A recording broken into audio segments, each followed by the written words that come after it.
Tat, sebenarnya yang dikurbankan itu Ishak atau Ismail? Yang difidah itu, yang ditebus itu adalah Ismail.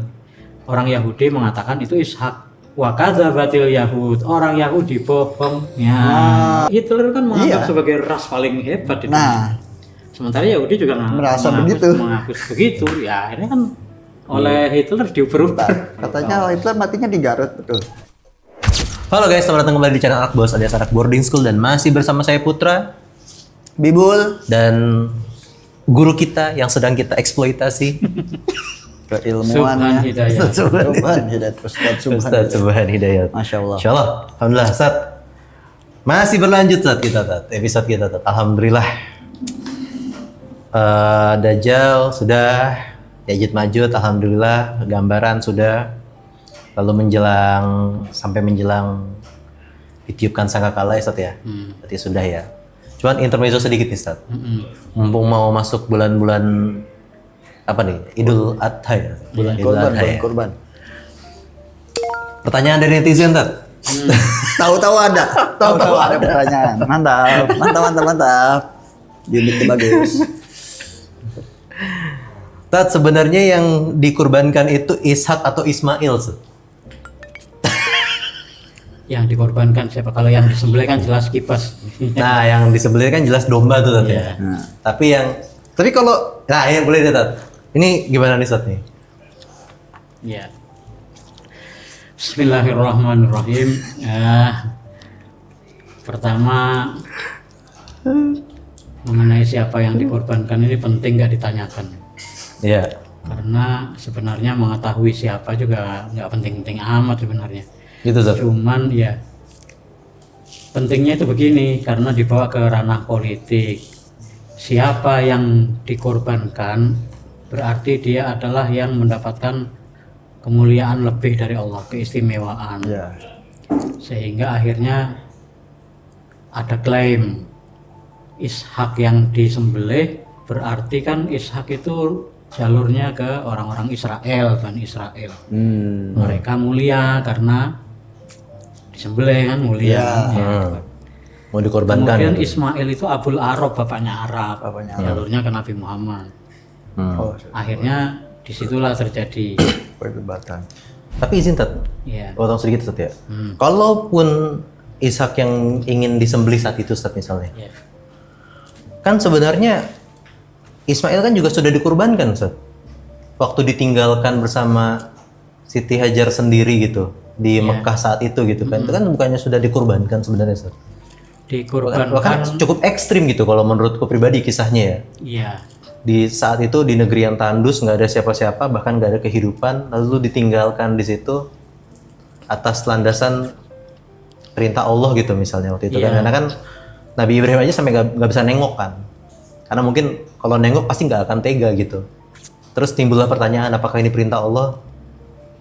Ya terus baru di situ kan, ketika sudah jelas itu perintah Allah, baru tuh di situ Siti Hajar bisa menerima gitu Ustaz misalnya. Iya. Kan itu kan pengorbanannya kan udah bukan korban lagi tuh, suami istri dan anak gitu Ustaz, dikorbankan di tempat yang padang tandus gitu kan. Iya. Kayaknya 50-50 sih, jadi kalau Ishak yang dikurbankan gitu, yang maksudnya gitu maksudnya. Kalau dua-duanya diambil Ismail, ini dong. Iya. Gimana gitu rasa-rasanya? Wah, ini bertentangan sama saya ini. Bagus. Saya membela Ustaz. Saya di kubunya Ustaz. tidak bermaksud menentang Ustaz. Serius, tidak bermaksud menentang Ustaz. Ya. Waduh, kacau nih. Dikat aja ini kayaknya ya. Kayaknya di YouTube doang begitu Ustaz, emang sesat. Jadi gini, Nabiullah Ibrahim itu memang nabi yang mendapatkan bala dari Allah yang nggak tertandingi oleh siapapun ya. Pertama, dia sudah dibakar di api itu ya oleh Namrud. Kedua, anak yang dicintai harus ditinggal. Kemudian ada perintah yang bahkan mungkin akan dianggap gila oleh orang-orang sekarang ya. Disuruh menyembelih anaknya. Ya. Sekarang masalahnya, bolehlah kamu anggap itu pengorbanannya Ibrahim ketika menaruh Ismail dan ibunya itu biwatin ghairi dzar'in itu ya, inda baitikal muharram itu ya. Artinya memang pengorbanannya Nabi Ibrahim, pengorbanannya Siti Hajar juga, dan pengorbanannya Ismail juga sebenarnya. Cuman kan ini kaitannya dengan syariat kurban. Makanya dimaksud kurban ini al-adhohi, sembelihan ini. Iya. Nah, kemudian akhirnya perdebatannya itu siapa? Manit zabih. Zabih itu yang disembelih artinya. Zabih. Ya. Siapa yang disembelih itu? Ishak atau Ismail? Nah, ini perdebatan terjadi karena memang Al-Quran nggak menyebutkan nama gitu. Ya. Tidak menyebutkan nama, hanya anaknya Ibrahim saja. Ya. Nah, dari situ ada perbedaan pendapat. Nah, saya ada nonton atau di media sosial itu ada yang mengatakan begini. Orang yang mengatakan perbedaan pendapat Ismail atau Ishak itu bodoh ya, sampai dibodoh-bodohkan. Kata dia sudah jelas sepakat bahwa Ismail yang disembelih. Ya.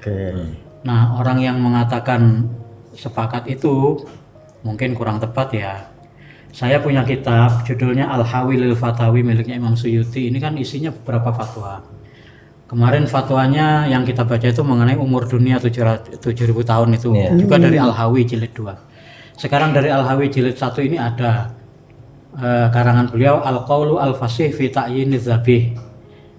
Perkataan yang fasih mengenai siapa yang disembelih itu.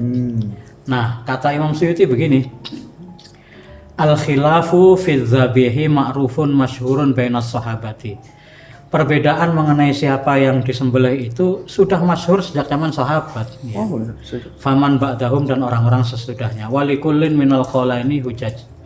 Dan masing-masing itu ada argumentasinya. Artinya sejak zaman dulu perbedaan ini sudah dibicarakan. Saya nggak bilang ini sampai khilafiyah seperti fikih itu ya sampai jadi mazhab enggak. Ya. Tapi sudah diperbincangkan. Ya. Misalnya antara lain ini ada hadis diriwayatkan oleh Imam Hakim. Imam Hakim itu kan ngarang kitab Mustadrak ya. Kitab Mustadrak itu adalah kitab suplemennya Sahih Bukhari dan Muslim. Jadi hadis-hadis yang kira-kira standarnya mengikuti Sahih Bukhari dan Sahih Muslim tapi tidak dikeluarkan oleh Bukhari dan Muslim, itu dikeluarkan oleh Imam Hakim menjadi Mustadrak. Artinya hadis-hadis di situ itu kualitasnya seperti kualitas Bukhari Muslim. Cuman masalahnya Imam Hakim An-Naisaburi ini diduga mengarang kitab itu ditulis dulu hadisnya untuk kemudian diseleksi, itu menurut keterangan. Belum selesai seleksi sudah meninggal sehingga masih kecampur dikit lah. Akhirnya ulama berjuang tuh misah-misahin mana riwayatnya Imam Hakim ini yang benar-benar sahih sesuai standar Bukhari Muslim, mana yang enggak gitu ya. Nah, salah satu hadis ada seperti ini, bahwa pada suatu hari ada perdebatan di majelisnya Muawiyah bin Abi Sufyan. Oh, berarti udah selesai kekhalifahan terakhir Ali. Saya nggak tahu ini, pokoknya adanya di majelisnya Muawiyah. Ya. Majelis Muawiyah. Mungkin setelah beliau berkuasa, setelah perang Siffin mungkin. Iya. Kemudian yang satu kaum berpendapat yang disembelih itu Ismail. Satu kaum lagi yang disembelih adalah Ishak. Nah, kemudian kata Muawiyah begini, alal khabiri saqattum. Ya. Kalian berdebat di depan orang yang tepat gitu ya. Kalian debat di depan orang yang pas. Alal khabiri saqattum. Memang katanya Muawiyah yang pinter Set ya? Muawiyah pinter. Ya, Muawiyah pinter. Kemudian kata Muawiyah, kunna inda Rasulillah wa indahu a'robi. Saya pernah atau kami pernah bersama Rasulullah dan datanglah seorang a'robi, seorang badui. Kemudian badui itu mengeluh, ya Rasul, saya tinggalkan keadaan kampung saya, kekeringan, paceklik, nggak punya harta, keluarga susah, ya, harta binasa semuanya. Kemudian kata A'rab itu, fa'ud alayya mimma afa Allahu alaika ya benaz zabihain, ya. Maka kembalikanlah ya Allah kondisi yang begitu susah itu menjadi balik lagi dengan anugerahmu. Wahai minta ke Rasulullah ya? Kepada Rasulullah, wahai anak dari dua orang yang disembelih, gitu. Kata Arabi tadi, anak yang dari dua orang yang disembelih. Fatabas sama Rasulullah, maka Rasulullah tersenyum. Walam yungkir alaihi. Dan beliau tidak mengingkari, tidak menyalahkan. Pokoknya beliau senyum saja kepada Arabi itu. Nah, apa yang bisa diambil dari hadis ini? Satu, perdebatan itu sudah ada di Oke. zaman Muawiyah. Iya. Terus yang kedua di sini Muawiyah merojihkan atau mengunggulkan Ismail. Ya. Oke. Nah, karena Rasulullah disebut Ibnu Adzabihain, anak dua orang yang disembelih. Siapa anak dua orang yang disembelih itu? Ditanya Muawiyah, siapa yang dua orang yang disembelih itu? Maka dijelaskan oleh Amirul Mukminin. Yang disembelih itu satu Abdullah. Ya. Abdullah. Karena waktu siapa? Abdul Muthalib kakeknya Nabi Muhammad ya? Abdul Muthalib itu menemukan sumur Zam-Zam. Kemudian dia bernazar, kalau saya bisa menggali ini, berfungsi lagi, gitu ya, bisa hidup lagi, maka saya akan sembelih salah satu anak saya. Oke. Gitu. Akhirnya betul ternyata Abdul Muthalib itu berhasil menghidupkan lagi sumur Zam-Zam itu. Maka dia mengambil undian, mengundi anak-anaknya yang berapa orang itu ya, untuk disembelih. Ya, dikocok lah, ya. Ternyata keluar namanya Abdullah, bapaknya Nabi Muhammad. Ya.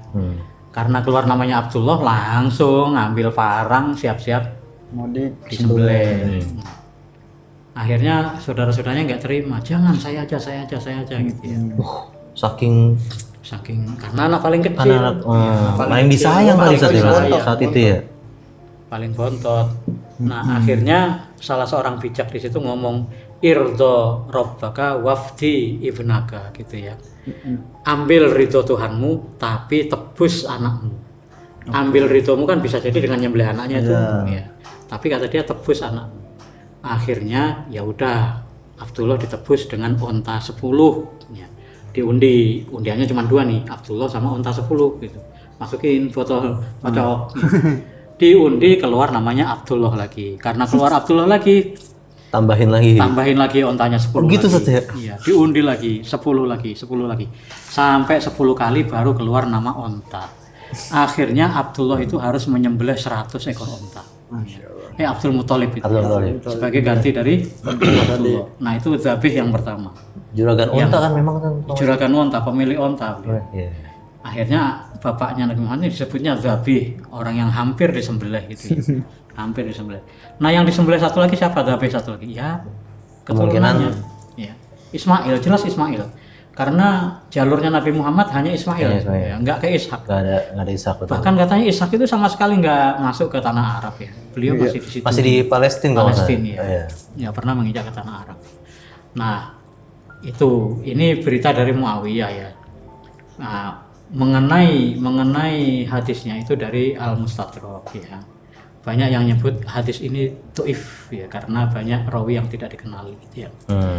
Kata Imam Suyuti, hadza hadis gharib wa fi isnadihi man la yu'rafu haluhu. Hadis ini gharib. Di sanadnya itu ada orang yang enggak diketahui keadaannya ya.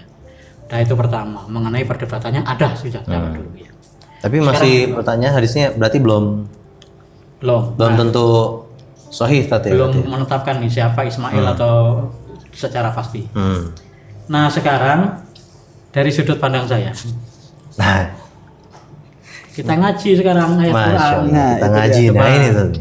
Buka surat As-Saffat ayat 100 sampai 113. Sofat. Oke.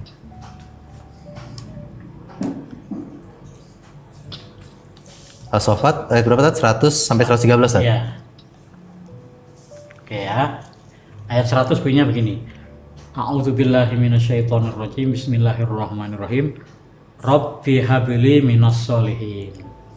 Ya Allah, berikan kami anak dari orang-orang soleh, termasuk orang-orang soleh. Di sini diperkirakan Nabi Ibrahim belum punya anak, ya, karena itu dia minta anak yang soleh. Fabasyarnahu bighulamin halim.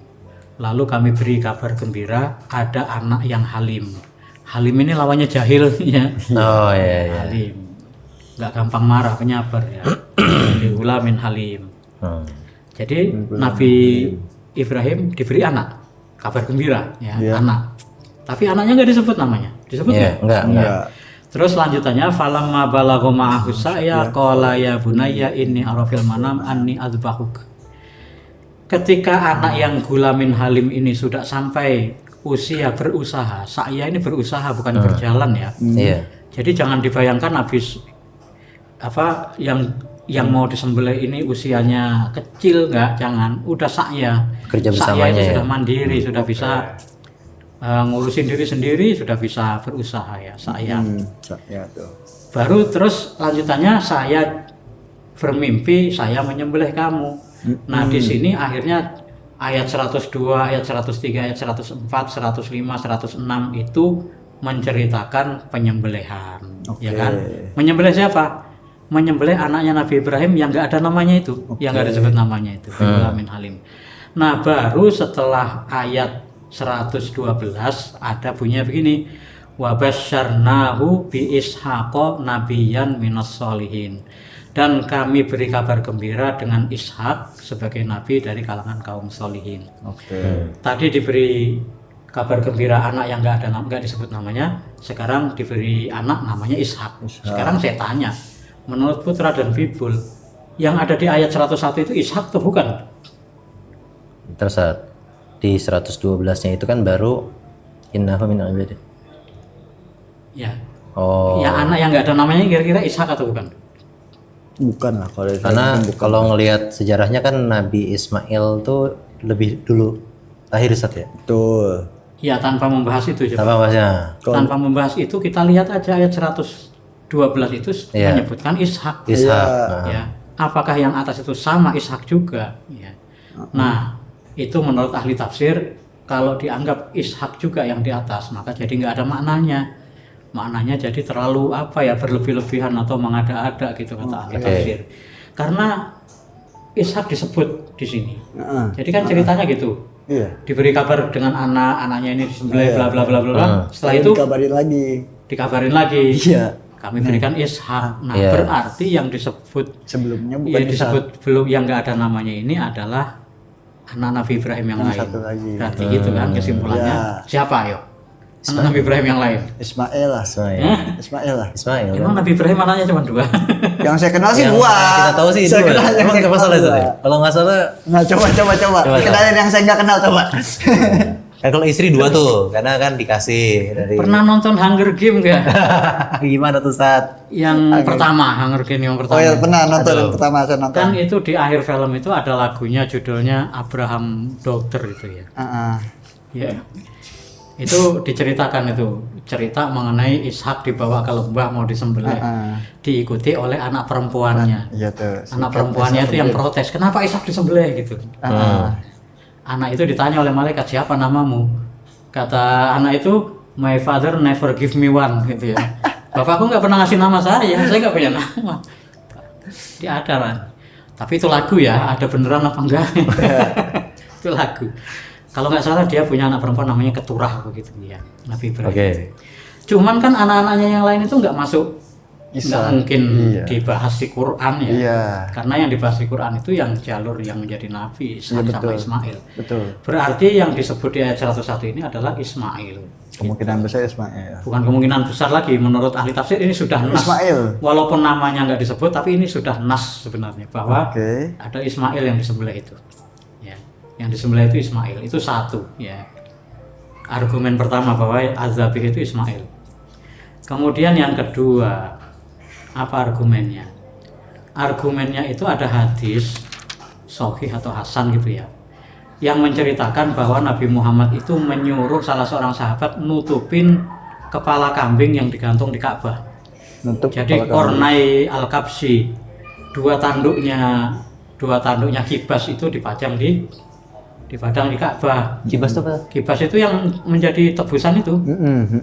Kan waktu mau disembelih terus berubah jadi kibas, ya kan?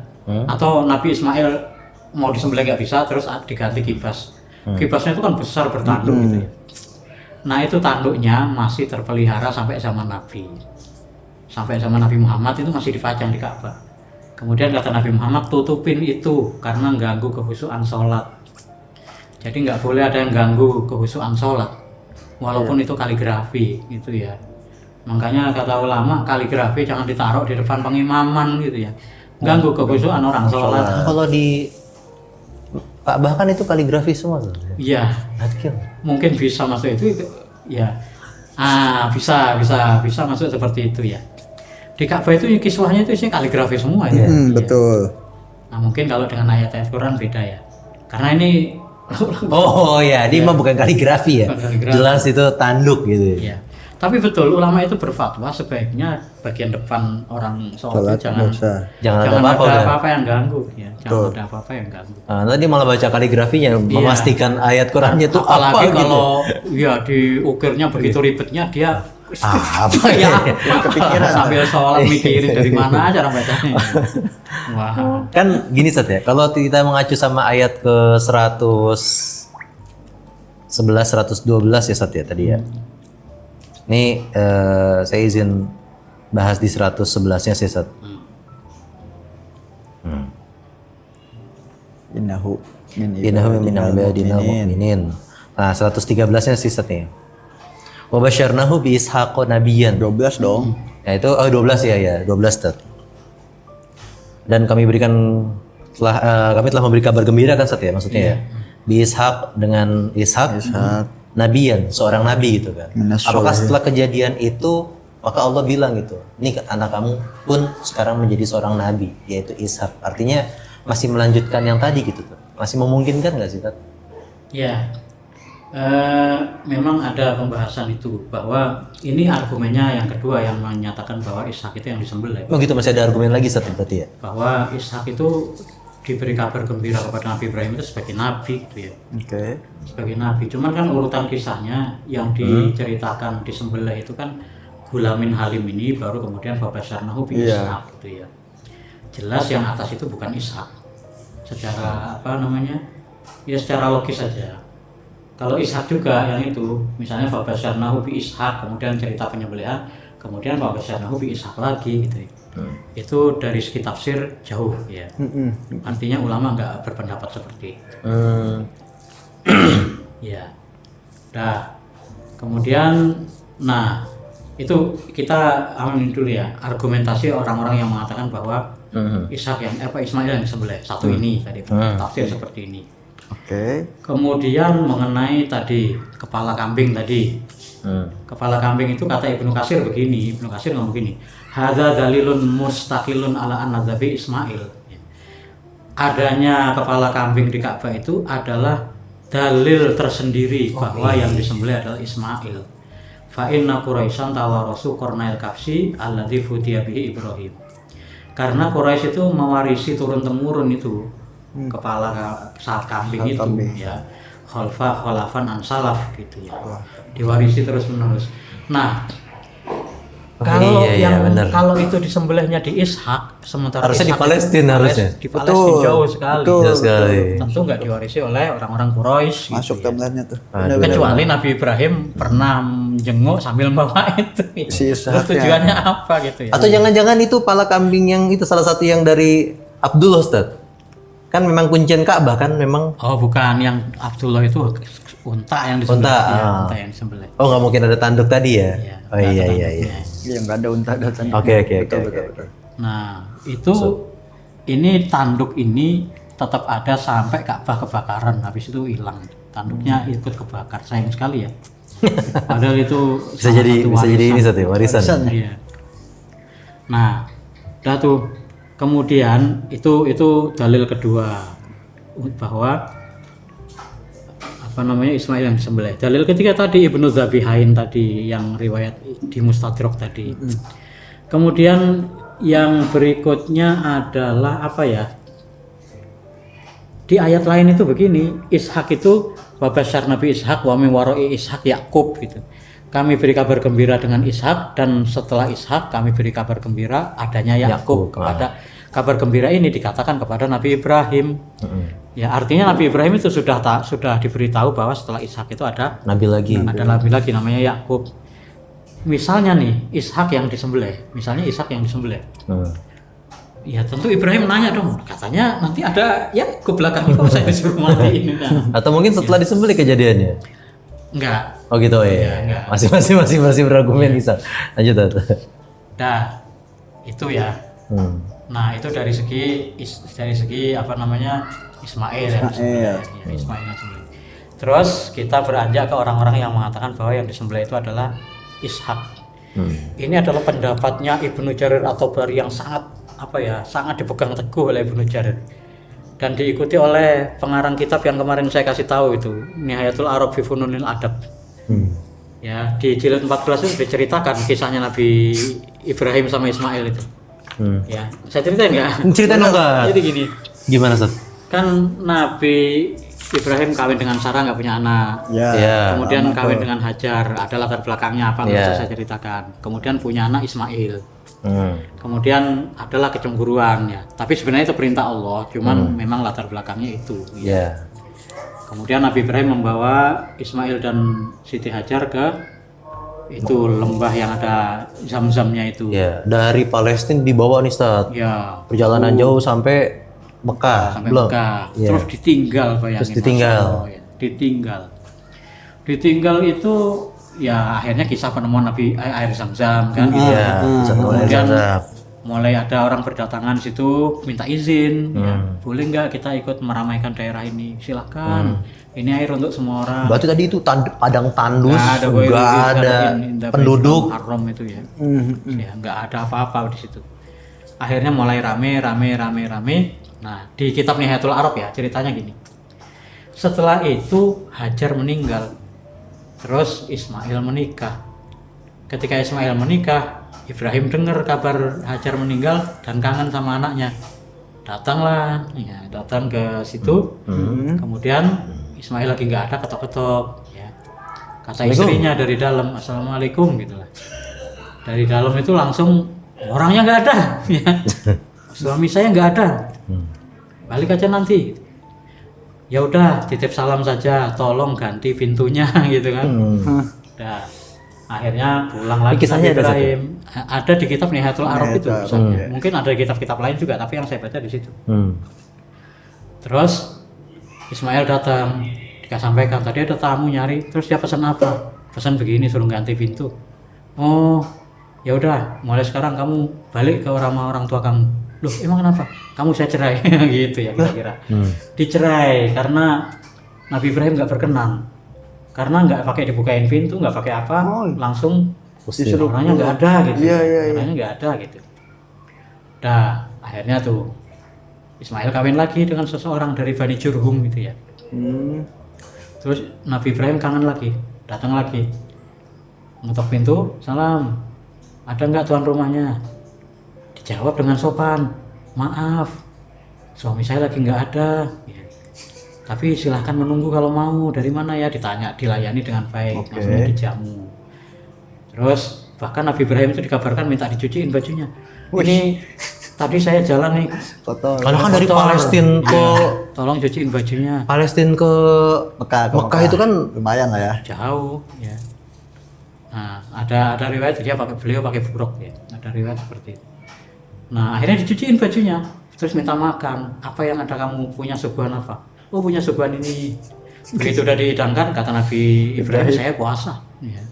Saya puasa, tapi tolong kirim salam saja buat suami kamu. Pertahankan pintu rumahnya, gitu kira-kira.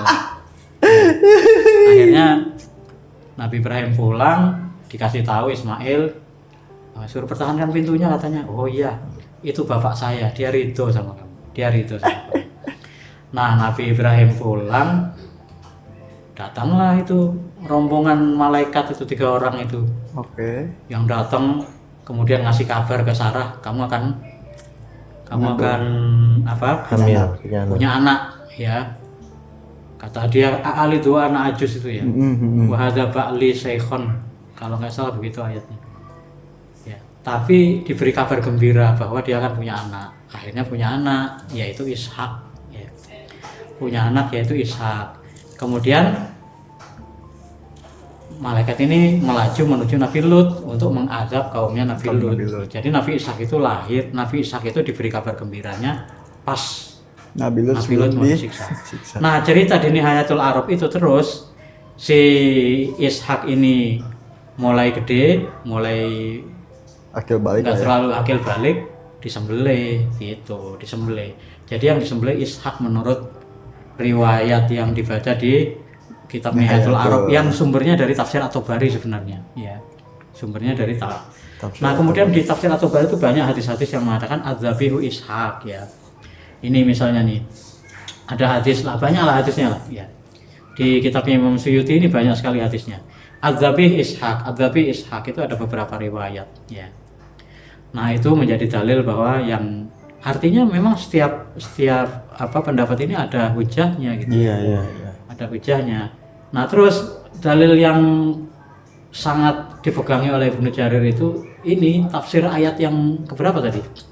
Yang As-Saffat itu. Ya, As-Saffat ayat 102 itu. 102 tadi itu. 102 loh. Kamu lihat. Falamma balagha ma'ahu sa'ya. Ya. Ketika anak itu sudah sampai usia berusaha bersama Ibrahim. Di situ ada kata-kata ma'ahu. Ma'ahu itu artinya bersama. Nah, yang bersama siapa? Ishak. Ishak bukan Ismail. Ya. Ismail kan ditinggal tuh ya. Ismail ditinggal ya gitu kan. Kalaupun bersama tuh pas kalau nggak salah ada ayat yang Nabi Ibrahim disuruh membangun Bangun, Ka'bah ya. kembali kan. Iya. barengan tuh bapak anak. Baru tuh bapak anak tuh. Iya, bapak anak itu. Nah, jadi ini dalil ya, dalil-dalil yang dipegangi oleh masing-masing. Dan nanti dalil ini juga diperdebatkan. Termasuk mengenai kepala kambing tadi. Oh, bisa jadi kepala kambing itu diimpor dari Palestina kan mau dikirim ya. Oh iya, kan pas mau ngebangun Ka'bah gitu. Bisa jadi. Peletakan. Cuman apa tujuannya? Nggak ada, kayaknya nggak ada. Jadi Nggak ada akhirnya tujuan. masing-masing hujah itu dibalikkan itu ya. Ya tapi kayak Nah, memungkinkan nggak sih kalau Nabi Ibrahim yang melakukan itu, maksudnya menaruh kepala kambing atau tadi tanduk kambing gitu kan, memungkinkan nggak sih seorang Nabi, maksudnya dia aja patung aja diberantas gitu. iya. Itu dia. Jadi itu sisa-sisa jahiliyah, makanya diwaris-wariskan. Jadi ya bukan Nabi Ibrahim yang naruh ya, Nabi Bukan. mungkin Bisa jadi disimpan, budaya terus sama orang. keturunannya disimpan lagi, terus oleh Quraisy digantung gitu. Iya. Gantung. Bisa jadi seperti Bisa itu. jadi seperti itu. Mungkin Sat. udah Bukan jadi dari- Tapi yang budaya, paling bener. dekat mewariskannya itu ya dari Ismail mewariskan itu ya. Dah tuh, ya kira-kira itu. Setelah perdebatan panjang ini, Sat. Nah, setelah perdebatan panjang ini, ujung-ujungnya kesimpulannya Imam Suyuti ini yang bikin saya agak masih ngambang gitu ya. Sebentar. Ya, ini banyak hadis-hadis yang menerangkan bahwa Ishak. Bacain bul. Bacain dulu.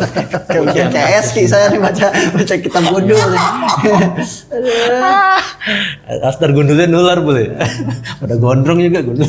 Ya, nih kan, kan tadi saya bilang bahwa basyarnahu bi Ishaq wa nabiyan. Kan Ishak itu udah disebutkan di bawah, kenapa berarti yang di atas bukan Ishak lagi gitu kan tadi. Iya. Nah, ini kata-kata Ibnu Jarir begini tafsirannya. Yang di kabar gembira itu sebagai nabi, maksudnya ketika disembelih itu otomatis dia Belum jadi nabi. Sudah Maksudnya, jadi iya nabi. maksudnya sebelum itu belum jadi nabi Belum gitu jadi kan. nabi, kemudian sebab disembelih. Sebab Nah, itu. disembelihnya itu Maka dia jadi nabi. Oke. Makanya busyira bihi nabiyan hina fatahullahu minadzabhi. Walam takun al-bisyara bin nubuwah inda maulidihi. Enggak ada berita kenabian itu ketika lahir. Iya betul. Jadi ayat tadi itu bukan menunjukkan mengenai lahir gitu ya. Iya, iya. Iya. Tapi mengenai jadi nabi. Itu dia ya, orang-orang pintar menafsirkan. Nah, kemudian wajazama bihadzal qaul al-qadhiyat fi syifa. Pendapat tadi itu tafsirannya Basyar Nabi Ishak Nabiyan itu dipegangi oleh Qadhiyat. Artinya Qadhiyat itu percaya bahwa Ishak itu menjadi nabi ketika disembelih. Ya. Itu Qadhiyat yang kemarin bikin itunya Dajjal, itu ilustrasi Dajjal matanya dua cacat itu. Ya. Iya. Nah, terus Imam Suyuti ngomong begini, wa kuntu miltu ilaihi fi ilmi tafsir. Aku cenderung kepada pendapatnya Qadhiyat ini atau pendapatnya yang sebelumnya itu ya, tafsir-tafsir itu. dalam ilmu tafsir. Wa ana al-an mutawakifun fi dzalika. Sekarang saya tawakuf, nggak punya pendapat ya. Fi dzalika dalam hal ini wallahu subhanahu wa ta'ala a'lam. Allah Ya. Subhanahu wa taala a'lam. Allah yang lebih tahu. Nah, ini kan kesimpulannya Imam Suyuti ini ngambang ya. Nambah benar. Jadi beliau ini masih tawakuf itu ya. Nah, artinya kembali ke masing enggak sih? Kalau saya tetap yakin Ismail adalah yang disembelih. Ya, Ismail adalah yang disembelih. Karena beliau itu ya tadi Abul Arab. seluruh manasik itu terjadi antara Ibrahim dan Ismail, tidak dengan Ishak. betul. Ya. Tidak dengan Ishak. Seluruh manasik haji Manasik, ya, kegiatan haji ya. Iya, kegiatan haji. Lempar jumrohnya, ya, Nah, sa'inya. Oh. Terus ini ada kata-kata dari Ibnu Katsir gini. Wah iya lagi. Wal awalu asoh. Pendapat pertama lebih sahih bahwa Nabi Ismail yang disembelih. Li anna umurul manasiki innama waqa'at li Ibrahima wa Ismaila. Karena peristiwa manasik satu demi satu itu manasik haji itu terjadinya antara Ibrahim dan Ismail alaihi wassalam gitu ya. Tidak pernah dengan Ishak gitu ya. Nah, itu. Nah, kemudian ada mengenai masuknya ke ranah politik itu dikatakan oleh Atha bin Abi Rabah. Wah, ya. Kata Atha bin Abi Rabah seorang tabi'in dari Ibnu Abbas qala al-mufda Ismail wa za'amatil yahud annahu Ishaq. Yang difida itu, yang ditebus itu adalah Ismail. Orang Yahudi mengatakan itu Ishak. Wa kadzabatil yahud. Orang Yahudi bohong. Ya, orang Yahudi bohong. Nah, bohongnya itu begini. Di kitab Taurat yang Di kitab Tauratnya dia kalau nggak salah tertulis Ishak. gitu ya. ada betul, kata betul. Ishaknya. Di perjanjian lama, di kitab Kejadian ya. Coba nanti dicek lagi ya. Saya hanya dengar-dengar aja karena memang saya nggak ingin mendalam ke masalah Mereka. kitab orang lain ya. Katanya begini, Ismail duluan yang lahir. Betul. Tahun usianya Nabi Ibrahim 86 tahun. Kemudian ketika Ismail umur 13 disunat bareng Ibrahim. Ya. Bareng Ibrahim. Ada perintah sunat itu ya. Perintah sunat ya. Setelah itu umur 99 lahirlah Ishak. Oke. Ya, lahirlah Ishak, sehingga antara Ishak dengan Ismail itu ada terpaut sekian tahun ya. Kayaknya 14 tahun atau berapa gitu ya. 14 tahun gitu terpisahnya. Nah, sementara di ayat yang lain, di ayat mereka itu mengatakan bahwa yang disembelih itu adalah wahiduhu wa bikruhu ya. Adalah anak sulung yang satu-satunya, yang nggak ada lagi yang jadi lain. mereka ada kebayang. Jadi kontradiksi di sini disebutkan Ismail lahirnya Ishak lahir setelah Ismail 13 tahunan ya atau 14 tahun. Tapi yang disuruh nyembelih adalah anak sulung, berarti kan bukan Ishak, bukan Ishak, karena bukan anak sulung Ishak itu. Ya wallahu a'lam. Ya mungkin kesimpulannya itu aja, karena peristiwa penyembelihan ini menjadi sangat penting mengingat siapa yang ditebus ini adalah memiliki kemuliaan akhirnya ya, sangat dekat kepada Allah atau paling nggak diklaim sangat dekat ya. Akhirnya orang Yahudi bilang Ismail, Ishak. Karena Ishak itu anaknya Sarah itu istri resmi. Istri resmi yang disembelih Ishak, karena itu kita adalah bangsa paling hebat. Yang lain itu adalah goyim atau gentiles itu ya. Gimana tuh? Itu orang-orang rendahan itu. Kami ini ahibba Allah, orang-orang yang dicintai Allah. Ya, lantamasanan naru ila ayaman makdudat gitu ya. Kami itu di neraka itu hanya bentar gitu kan. Bahasa-bahasa mereka lah ya. Ya, sampai sekarang itu mereka masih merasa sebagai ras paling unggul. Ya. Merasa ras paling unggul. Sementara Nabi Muhammad itu dianggap keturunannya Hajar, keturunan Ismail, Ismail ibunya Hajar. Hajar itu kalau bukan dulu istri kalau dulu mungkin utama gitu ya. Inilah dikasih istrinya itu dikasih budak kan Sat ya kalau sejarah. Kalau riwayat itu kan udah Hajar tuh. Hajar itu budak menurut riwayat. Makanya orang Islam itu nyebut dirinya Abdullah, budaknya Allah ini. Oh gitu. Iya. Premisnya di situ ya berarti ya. Orang Islam itu apa namanya kata orang Yahudi itu ya. Ras rendahan. Abdullah itu hamba Allah. Ya. Kalau kita kan ahibah Allah yang dicintai Allah. Dicintai. Nah, masuknya di situ jadi orang-orang Yahudi itu tetap berkeras bahwa Ishak yang disembelih karena faktor itu ya. Faktor mana yang paling utama itu. Masya Allah. Nah, hikmahnya apa Bul? Hikmahnya adalah kesimpulannya si Imam Suyuti ini menarik kan, dalam artian perdebatan kita melestarikan sejarah sahabat-sahabat. Iya. Yang dimana dari dulu kan katanya kan perdebatan dari zaman sahabat kan, dan kita berdebat untuk melestarikan itu. Ya, untuk menyadarkan orang bahwa ada wawasan lain gitu ya. Ya, Tetap saya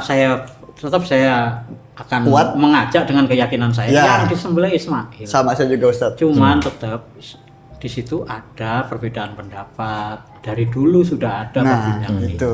Ya. Sudah nih saya bacakan satu lagi ya. Boleh. Ada orang Yahudi masuk Islam di zamannya Umar bin Abdul Aziz. Ya. Kemudian fa'aslama. Islamnya baik, wahasuna islamuhu wa kana min ulamaihim. Orang ini bukan Yahudi sembarangan, tapi merupakan salah satu ulamanya Yahudi masuk Islam dan Di Islamnya zamannya baik. di siapa? Zamannya Umar bin Abdul Aziz. Umar bin Abdul Aziz. Wah, berarti Khalifah yang mulia itu, yang Khalifah. adil itu ya. Khalifah Bani Umayyah yang Bani adil. Umayyah, iya. Iya. Umar bin Abdul Aziz tuh yang setelah pokoknya khalifah ke berapa gitu kan dari Iya. Muawiyah. Iya, yang beliau itu hanya 3 tahun berkuasa tapi Iya, kemajuan sejarah mencatat betapa hebatnya beliau itu ya, masya Allah. Nah di zaman beliau Umar bin Abdul Aziz ini kan orang yang berjasa nyuruh nulis hadis kan Iya. kepada Ibnu Syihab Az-Zuhri itu, ngirim surat tulis hadis Rasul nanti hilang gitu ya. Nah itu berjasa beliau. Nah di zaman beliau ini ada orang Yahudi hebat, orang Yahudi yang ulama masuk Islam. Kemudian ditanyalah oleh beliau, ayu ibnai Ibrahim amaro bidabhihi, anak Ibrahim yang mana yang diperintahkan untuk disembelih? Faqala, maka dia menjawab Ismail. Ismail, ya. Terus dia melanjutkan, wallahi ya Amirul Mukminin, demi Allah wahai Amirul Mukminin, wa inna yahuda la ta'lamu bidzalika. Sesungguhnya orang Yahudi itu tahu yang disembelih itu Ismail, ya. Walakinnahum yahsudunakum, tetapi mereka itu iri sama kalian. Ma'syarul Arab, wahai orang-orang Arab, ya. Gitu, ya. Nah itu sampai situ hadisnya. Ya, selesai. Iya. Jadi akhirnya itu ya, ujung-ujungnya hanya persaingan ras ya. Iya, arah-arahnya ke situ. Dan bagusnya itu Imam Suyuti membuka ruang untuk perdebatan sekali, karena emang itu hal yang Kenapa dulu Hitler itu mempersekusi orang Yahudi? nah karena ini Nazi itu kan, Hitler kan menganggap Iya. sebagai ras paling hebat di dunia. nah Sementara Yahudi juga Merasa begitu. mengakus begitu. Ya akhirnya kan oleh Hitler diubah-ubah. Tak. Iya. Terjadilah yang namanya apa? Genosida ya? bukan pembantai-pembantaian Lupa itu. saya namanya apa? Iya, itu yang dilakukan Hitler tuh ya. Holocaust. Ya, Holocaust ya. Katanya Hitler matinya di Garut, betul. Hitler matinya di Garut. Ada di mana gitu saya baca tuh. Ini harus Konspirasi itu yang tahu-tahu lewat. Hitler bertani. Hitler T-nya tani tuh. Oke, wallahu a'lam. Nah, bishawab. sekarang masih ada waktu. 5 menit Tat. Apakah mau dilanjutkan ke fikih kurban misalnya? Pikir kurban Tat. Kenapa Tat pikir kurban Tat Tidak tiba-tiba? tahu saya. Mau iklan aja nyuruh aja. Tahu-tahu. Mengajak untuk berkurban, iya. Tat, boleh deh Tat bertanya tentang kurban sedikit Tat. Iya. Kan kalau ada Tat ya, yang kurban itu mengatasnamakan perorangan gitu. Terus kan kalau nggak salah juga ada nabi itu yang berkurban untuk umatnya gitu kan, menyembelih kambing terus diniatkan untuk umatnya gitu, yang nanti mungkin nggak sanggup untuk berkurban tapi sudah diwakilkan sama nabi itu kan terkhususan untuk Nabi Muhammad gitu kan Ustaz. Tapi kalau misalnya berkurban itu tidak untuk satu orang, tapi misalnya saya niat, anggaplah ada orang gitu niat berkurban untuk sekeluarga tapi kambing gitu, karena mungkin baru sanggupnya kambing tapi diniatkan untuk keluarga, itu gimana tuh Ustaz? Ya, ini juga masalah yang banyak dibicarakan ya. Bahkan Syekh Jabir ya yang almarhum Iya, saya Jabir, itu betul. kan sampai timbul polemik kemudian dipanggil MUI karena membicarakan masalah ini. Sekarang gini, Nabi Muhammad itu pernah berkorban ini dari Muhammad untuk seluruh kaum muslimin, ya kan, untuk seluruh umat Islam. Sekarang saya tanya, berarti itu korban miliknya siapa? Yang memiliki korban itu siapa? Nabi Muhammad. Nabi Muhammad atau kaum muslimin? Kaum muslimin kan? Dipersembahkannya untuk kaum muslim, Nah, tapi yang kurban Nabi Muhammad, itu gimana? Jadi itu yang dimaksud satu orang, kambing untuk satu orang, sapi, onta untuk 7 orang itu. Kepemilikan korbannya. Ya. Kalau pahalanya boleh diniatkan untuk siapa saja. Ya. Pahalanya mau untuk seluruh kaum muslimin gitu ya. Boleh. Tetapi kan nanti korban itu datang kepada pemiliknya di akhirat itu ada hadisnya. Korban itu akan datang kepada pemiliknya. Nah pemiliknya siapa? Ya pemiliknya yang korban itu atas nama dia gitu. Bukan orang-orang yang dapat pahalanya, bukan. Berarti itu 2 hal yang beda tuh Tat ya. Iya. Pahala Misalnya Habib korban kambing, Amin, terus Allah. ini korban milik saya. Pahalanya untuk seluruh kaum muslimin misalnya. Untuk keluarga dulu deh, nggak usah Untuk keluarga saya, adiknya, kakaknya, mbahnya misalnya. Ya nanti korban itu di akhirat dipanggil menjadi miliknya Habib gitu. Satu orang saja. Kalau sapi nanti ber7. Dalam riwayat lain ada yang ber10 juga. Ada. Nah, gitu pemahaman saya. Jadi kalau pahalanya boleh untuk siapa saja, tapi pemilik korban yang memiliki keutamaan korban itu, bahwa dia disebut sudah berkorban, ya tetap satu memiliki dia. Gitu. Kan ada hadis Nabi, siapa yang menyembelih sebelum sholat Id maka itu sedekah, bukan kurban. Siapa yang menyembelihnya setelah Id itulah kurban. Artinya kan sama-sama menyembelih tapi statusnya beda. Yang satu ini istimewa, ini kurban ini ya. Bukan sedekah biasa, kurban. Karena akan menjadi kendaraan mereka nanti di waktu pembahasan nanti tadi. Kendaraan ya, waduh. Berarti kalian harus berkorban. Karena untuk menyeberang gitu mustaqim itu nggak bisa ngandelin kaki sendiri, harus ada korbannya untuk dinaiki. Ya. Langsung aja kamu korban kemana Tat?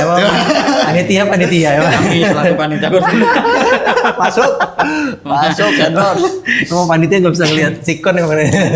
Terus begini, bahaya kalau dipahami bahwa ketika Nabi Muhammad bilang ini korban untuk seluruh umatku, kemudian dipahami kalau gitu saya sudah berkorban. Malah nggak ada yang korban. Betul. Malah nggak ada yang korban karena merasa sudah diwakilkan. Ya, udah diwakili sama jadi kayak gitu. Ya. Benar. Akhirnya nanti malah nggak ada yang korban, sepi di mana-mana gitu ya. Iya. Orang-orang pada kepengin gitu ya. Ya Allah. Kemarin ada orang kaya mengeluh ke saya. Bisa. Ustaz, kalau ada dapat daging korban bagi apa katanya? Saya itu dicatatnya di RT sini sebagai orang kaya, jadinya saya nggak pernah dapat korban. Wah, saya pikir ini salah panitianya ini. Jadi korban itu boleh dihadiahkan. Kan korban itu sepertiga boleh dimakan sendiri oleh yang korban. Sepertiga disedekahkan untuk fakir miskin. Sepertiga lagi boleh dihadiahkan untuk orang kaya, untuk orang non muslim. Kasih. Kalau cukup gitu. Itu dia kalau cukup betul. Kalau berlebih ya kasih, nggak ada salahnya. Tetangganya yang Kristen itu kasih, nggak salah. Betul. Wah, Islamisasi. Islam. Kayaknya mereka gitu ya. Kayaknya nggak setakut itu juga. Masa dapat daging kambing langsung dapat Islam gitu. Kan bisa.